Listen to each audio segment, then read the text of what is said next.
EPFO ఖాతా ఉన్న వారందరికీ కూడా కేంద్రం మరో శుభవార్త అయితే చెప్పింది. ఇవన్నీ భారీగా పెంచుతూ నిర్ణయం, అలాగే కొన్ని ఫెసిలిటీస్ కూడా ఇస్తున్నారు. వివరాలు తెలుసుకునే ముందు వీడియో పూర్తిగా చూడండి. అప్పుడే కంప్లీట్ ఇన్ఫర్మేషన్ తెలుస్తుంది. అలాగే ఇంకెవరైనా ఛానల్ సబ్స్క్రైబ్ చేసుకోకపోతే వెంటనే సబ్స్క్రైబ్ చేసుకోండి. ప్రభుత్వం నుంచి వచ్చే ఇంపార్టెంట్ అప్డేట్స్ అన్నీ కూడా మీరు ముందుగానే ఉచితంగా పొందవచ్చు. అలాగే వీడియోని లైక్ చేస్తే మీ ద్వారా మరింత మందికి సమాచారం చేరుతుంది.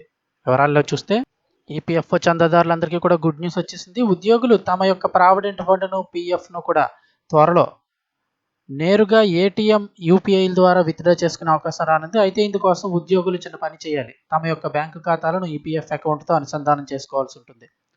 కార్మిక మంత్రిత్వ శాఖ ఈ ప్రాజెక్టుపై పనిచేస్తోందని ఓ ఉన్నత స్థాయి అధికారి తెలిపారు. దీని ద్వారా ఇకపై ఉద్యోగుల పీఎఫ్ ఖాతాలో కొంత భాగాన్ని స్తంభింప చేసి, అంటే కొంత భాగాన్ని ఆపి, మిగిలిన డబ్బునంతని కూడా యూపీఐ, ఏటీఎం, డెబిట్ కార్డులు మొదలైన వివిధ పద్ధతులు ఉపయోగించి మీరు ఎప్పుడు కావాలంటే అప్పుడు విత్డ్రా చేసుకునేందుకు వీలు కల్పిస్తారని ఆయన అన్నారు. అయితే ఈ వ్యవస్థ అమలు చేయడంలో కొన్ని సవాళ్లు ఉన్నాయని, అందులో భాగంగా ప్రస్తుతం సాఫ్ట్వేర్ సమస్యలన్నింటినీ కూడా పరిష్కరిస్తున్నట్లు ఆయన చెప్పారు. ప్రస్తుతం ఎంప్లాయీస్ ప్రావిడెంట్ ఫండ్ ఆర్గనైజేషన్ చందాదారులు ఎవరైతే ఉంటారో వారు తమ యొక్క పీఎఫ్ డబ్బును విత్డ్రా చేసుకోవాలంటే ముందుగా మీరు దరఖాస్తు చేసుకోవాల్సి వస్తుంది. దీనివల్ల పీఎఫ్ డబ్బులు పొందడానికి చాలా సమయం వేచి చూడాల్సిన పరిస్థితి ఏర్పడుతుంది.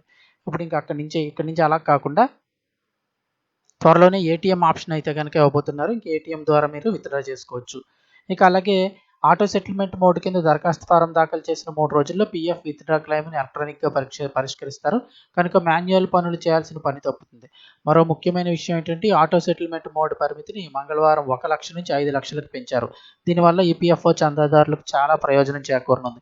ముఖ్యంగా విద్య, వివాహం, గృహ అవసరాలకు, అనారోగ్య సమస్యలు వచ్చినప్పుడు కూడా 3 రోజుల్లోగా మీ పీఎఫ్ డబ్బులు మీరు నేరుగా పొందగలుగుతారు. ప్రస్తుతం ఈపీఎఫ్ఓలో 7 కోట్లకు పైగా చందాదారులు ఉన్నారు. అయితే కోవిడ్ సమయంలో వీరిలో చాలా మంది ఆర్థిక సంక్షోభాన్ని ఎదుర్కొన్నారు. దీంతో వీరికి ఆర్థిక సాయం అందించడానికి ఈపీఎఫ్ఓ ముందస్తు క్లెయిమ్ల కోసం ఆటో సెటిల్మెంట్ని ప్రవేశపెట్టింది. అయితే ఇది పొందాలంటే పీఎఫ్ ఖాతాదారులు ప్రత్యేకంగా క్లెయిమ్ కోసం దాఖలు చేయాల్సి ఉంటుంది. ఈపీఎఫ్ఓ 5 కోట్లకు పైగా క్లెయిమ్లను పరిష్కరిస్తోంది. దీనికి చాలా సమయం పడుతోంది. అందుకే ఈ భారాన్ని తగ్గించడానికి ఈపీఎఫ్ఓ కొత్త వ్యవస్థను అభివృద్ధి చేస్తోంది. ఇక ఈపీఎఫ్ఓకి ఎటువంటి బ్యాంకింగ్ లైసెన్సులు లేవు కనుక చందాదారులు తమ పీఎఫ్ ఖాతాల నుంచి నేరుగా డబ్బులు విత్డ్రా చేసుకోలేరు అని సదరు ఉన్నతాధికారి తెలిపారు.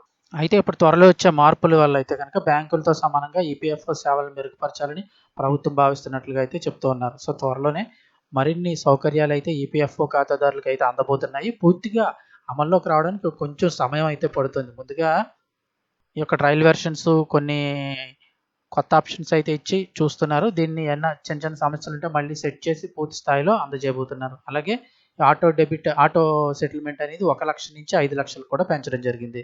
సో వీడియో ఇన్ఫర్మేషన్ నచ్చితే తప్పకుండా లైక్ చేయండి. మరిన్ని అప్డేట్స్ కోసం ఛానల్ని సబ్స్క్రైబ్ చేసుకోండి.